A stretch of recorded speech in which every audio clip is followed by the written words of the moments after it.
Hey everyone, day 4 out here. A couple housekeeping notes. Just note that we are still accepting raptors at the College of Veterinary Medicine 24/7. The procedures have changed a little bit. You're going to stay in your car now. A staff member will come to you.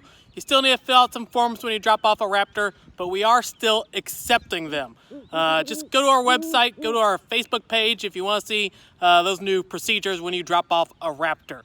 Now today we're going to take a closer look at the great horned owl. So the last 2 days we've looked at the barn owl, a medium-sized owl, the barred owl, another medium-sized owl. Today we're going to look at a large species of owl here in Alabama. So this is our great horned owl. She's very talkative. She is one of the types of owls that do make that hooting noise. So she'll probably constantly make that during this entire video.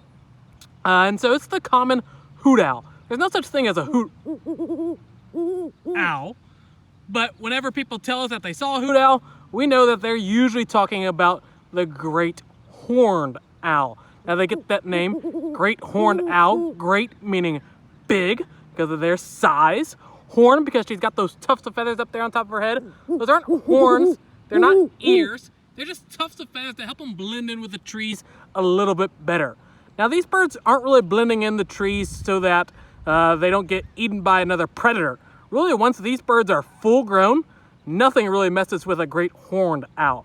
So they're really blending in with the trees so that the food they're trying to catch and eat doesn't see them, which is going to be lots of the larger mammals, things like the possums, raccoons, skunks, rats. It's actually one of the only known predators of the skunk. Most animals don't really want to mess with a skunk because, well, skunks smell really, really bad. And this great horned owl, they don't mind catching those skunks because they have a very limited, if any, sense of smell. And so they're actually one of the only known predators of the skunks. So they do a great job making sure that our neighborhoods aren't smelling really bad, but making sure the skunk populations don't get out of control.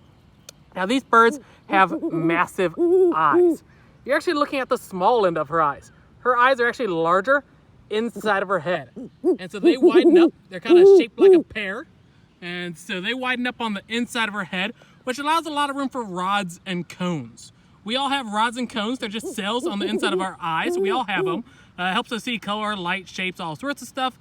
These birds, these owls, especially the nocturnal owls, since they've got such huge eyes, they've got a lot more rods and cones than we do. So that allows them at nighttime to take in all those little bits of light, whether it's the starlight, moonlight, street light, whatever it might be, taking all those little bits of light and then just amplify it. And that's how she can fly around the woods of Alabama without hitting her wings on every single tree out there. These birds are really strong, massive talons. This bird, she only weighs about 4 pounds. So she weighs in at about 4 pounds, but she can kill something that's easily 10 or so pounds. Now, they can't carry that off though. Lots of people call us all the time telling us that they just saw a hawk or an owl carry away their neighbor's 50-pound dog. I don't know what they saw, but it was not a bird carrying away a 50-pound dog. The physics do not allow for that. These raptors in general can really only carry about half of their weight. And so with her weighing in at about 4 pounds, she's actually able to carry a little bit more than half her weight. But if you have a dog or a cat that's over 3 or 4 pounds, you're safe. These birds aren't really even going to try and mess with them. It's not what they view as food. They're looking for those wild animals. Your dog, your cat, it's gonna fight back. They're really looking for those chipmunks, those squirrels that really aren't gonna put up too much of a fight. And so you really don't have to worry about these great horned owls. Now, of course, if they're having babies, they've got a nest nearby, they might be a little bit more protective. They might kind of fly close to you and kind of give you a warning and tell you to keep your distance. But as long as you keep your distance, give them their space, they're going to give you plenty of space also. Now, these birds, they're found all over the place around here. You can hear them lots of times at night.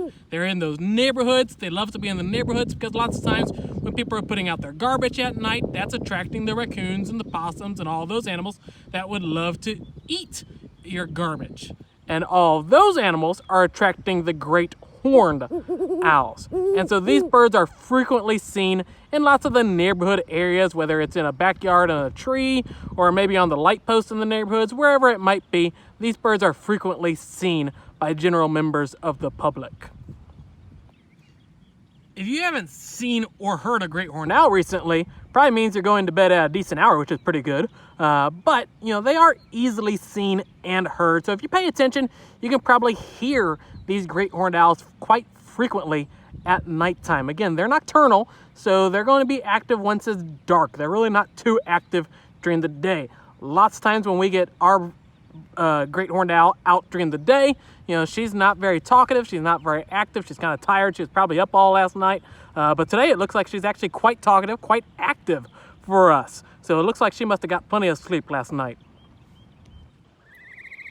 So that was our large species of owl, the great horned owl. We started off with those medium-sized owls, the barn and the barred owls. Then we moved on to the large species of owl, the great horned owl.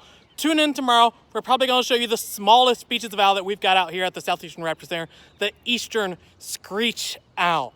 Thanks for tuning in. War Eagle.